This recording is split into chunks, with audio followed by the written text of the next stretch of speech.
What do you think it is that we're doing? What do you think that you're here for? Here's what we're doing. We understand the reality of the world we live in, that there are people on a path to hell. And our goal, what we're trying to do, is we're trying to intercept that person and redirect them to Jesus so that Jesus can save them and secure a place for them in heaven forever and ever and ever and ever. That's what we're trying to do. And between now and the time they die and go to heaven, we want to equip that person to have a strong, vibrant relationship with Jesus, to grow in their knowledge of his word, to find their place in the body of Christ called the church.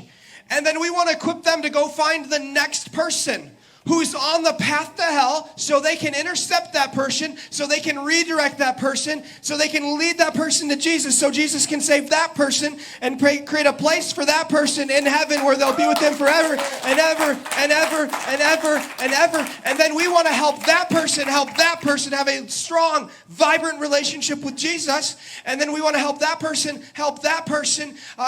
love the Lord, their God, and grow in the knowledge of his word. And we want to equip that person to find their place in the local church. And we want to equip this person to go intercept this person who's on a path to hell, to redirect them to Jesus so that Jesus can save that person, so that that person can have a place in heaven. And we want to take this person, help this person have a strong and vibrant relationship with Jesus. And we want to do that until the whole world is saved and loves Jesus, starting right here in the city. This is what we're trying to do. This is why this sermon doesn't seem like it's a spiritual warfare sermon, because it is. Here's why. You don't fight the devil by trying to throw hands with the devil. You fight the devil by advancing the gospel and having a high ownership of the church, because the church is the hope of the world. And we need to live for this. We need to breathe for this. We need to be willing to die for this. What do? We will not be bystander Christian.